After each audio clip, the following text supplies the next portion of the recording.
If you learn how to change momentum, you can change anything. So let's start with, what are we going to start with? Energy. Energy is the single most important thing. How many of you out there have your own business? Raise your hand if you own your own business so I can get a sense. In the group that I can see so far, it's around 85, 90%. That's usually who is. How many of you who don't own a business are in a place of leadership? You either manage people or your mom or a dad. You have to manage or interact with people and influence them. Say I. So if you're in those positions, the way you lead is with your emotional state. Like if there's a problem and people are freaking out and you just come and go, move, I'll handle it. And it's not ego, you just feel that certainty. People are like, wow, that's somebody I want to deal with. But if you go, I don't know, what do you think? What should we do? Oh, shoot, I don't know, what do you think? Right? You can't have the certainty that gets you to follow through and get results. You aren't going to get that with low energy. So jot this down if you would. You cannot manage what you do not measure. You cannot manage what you do not measure. Now, the number one thing we have to measure is our level of energy, because it's going to affect the way your brain functions, the way you interact with other human beings, whether a problem knocks you to your knees or whether you truly step up. So that energy is critical. Now think about this. On a 0 to 10, if your energy is a 10, it's that 0 to 10, like unstoppable energy. It literally, anybody can give you anything and you're going to pour through it. You're going to find a way. If your energy is like a 5, if it's a 2 or 3, it's over. Well, first of all, I'm sorry you lost your job, and I'm not being trite, but crisis creates breakthroughs. It either destroys you if you let it, or creates a breakthrough. It's like nobody wants to be disappointed. But if you're going to be successful, you have to learn to discipline your disappointment, right? You can't let it take you over. And so many people today are in despair. I don't know if you read, but I think it was 20% of all kids under the age of 30, according to the CDC, said they've considered suicide in the last 6 months because they had no compelling future. By the way, did you hear Siri when she talked about being wired by all these machines, 5% chance to live? And what did she do? She created a compelling future, saw herself running back up that mountain, celebrating, doing those things.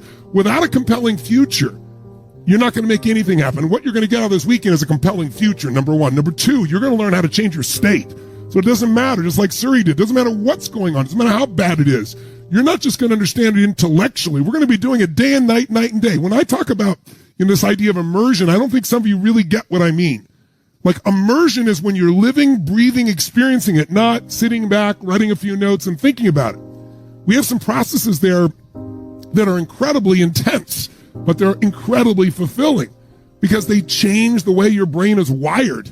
And so when you're going up and you're competing, and there's a lot of competition now, you and I both know that, really skilled people because of the changes that COVID brought, you no longer had to have a problem to be let go of. Companies had to let go of some of their best people to survive, and many companies would have gone under.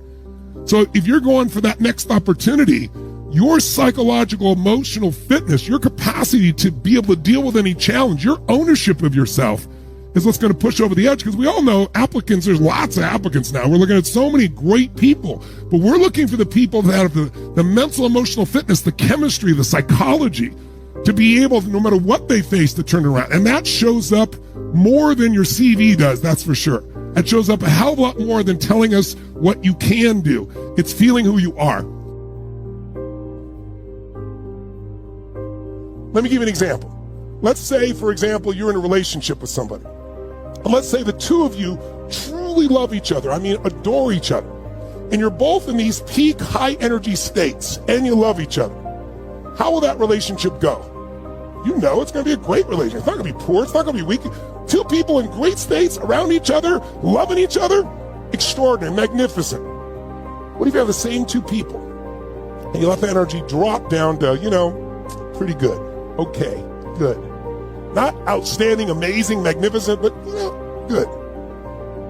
These two people love each other just as much. Is it going to be the same quality of relationship? Yes or no? Yes or no? No way. No way, you know it, even though they love each other, because your state affects it all. Now, what if, instead of in a peak state or even an okay state, and it has nothing to do with each other, both people get in a really low state. They're stressed out, they're exhausted, they've been locked up forever, the kids are home, everybody's fighting for bandwidth, trying to get things done. It's like, I can't even go outside, and all this is going on, and they still love each other, but their energy, they allow it to get way down here low. Is it going to be the same relationship, yes or no? You know it's not going to.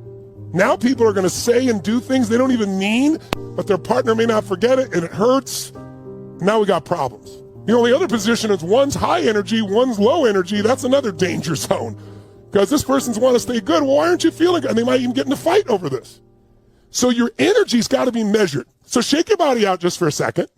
And if you would, tell me on a scale from 0 to 10, where's your energy before we started here today? Before we started, 0 to 10, before moving, everything else, where was it? Would you just put it in the chat for me real quick. Okay, 5, 7, 7, a 9, a 7, 8, a 5, a 5, a 2, a 2, a 3, a 7, a 6, a 5, a 4, a 6, a 7, a 9. Okay, if I look at this, it looks like the common number, the mean number's in the 5, 6 range. So I have a question for you. Would you ever want to date a 5? Are you going to want to do business with a person of a 5 of energy? Is the person of 5 energy going to break through and build their business, find the way to be financially free, have this incredible relationship? Hell no. So your energy affects everything. How many buy that? You don't have to, but if you do, raise your hand. If you believe energy is one of the most important things to success, say I. And I want you to remember this. Write this in your notes. Whatever you look for, you will find. Whatever you look for, you will find. Whatever you look for, you're going to get. And by the way we look for things is we ask questions about people, about our life, about ourselves. That's how you look for things. The way you direct what you focus on is ask a question. Very quickly, look around this room as fast as you can. I want you to notice everything in this room that's brown. Quick, everything that's brown, brown. Clothing, people's hair, floors, anything brown, brown, brown. Only brown, brown, brown, brown, brown, brown, brown. Close your eyes. With your eyes closed now, tell me everything in this room that's red. Raise your hand if you see a lot more brown in your head than you see red. Raise your hand.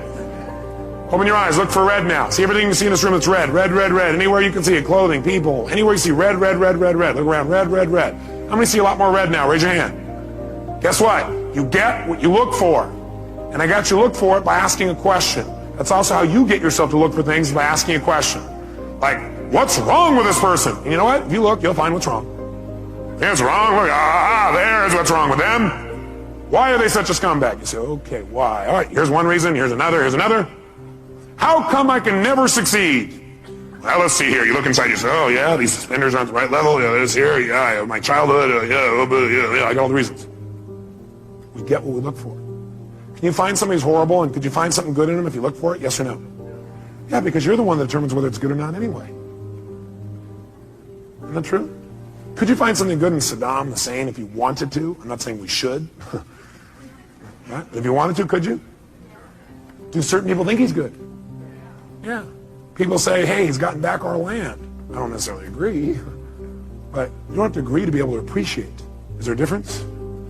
Yeah. You can appreciate somebody's view even if you don't agree with it. You can appreciate that for them that's true. You can appreciate that they have a different reality than you have about something.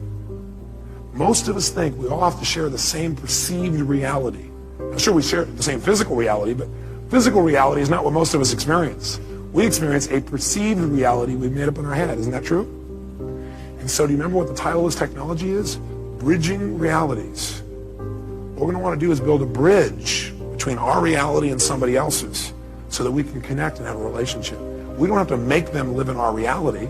We don't have to hold our reality as though absolute. We can create a bridge. And by having that bridge, we can exchange information between our two cities, our two communities of emotion, our two communities of understanding. We can create a connection. We're no longer separate. We're connected. And we can share. We can have our own identity and feeling. We can also connect and share. There's no limit. We can do it at any moment. All we have to do is choose to cross the bridge. That's all we got to do. Bridge the reality. I'm going to show you how to do that with people for the rest of your life. It'll change your life like few things you've ever learned in your life. It'll be so simple. It'll be a joke. But it starts with this basic philosophical understanding. The way you feel is based on the meaning you give things. You are the one giving the meaning no matter what, even though it feels like somebody else. And the question is, are you doing an empowering meaning or a disempowering meaning? And if you say, yeah, but look, I got proof. I got proof that what I'm saying is true. Do you want to be in right, or do you want to be in a relationship? Do you want to be right, or do you want to be in love? I'll write that down. Ask yourself this is a question of the future. Next time you're in an argument, ask yourself, do I want to be right or do I want to be in love? Because that's really your choice. That's really it.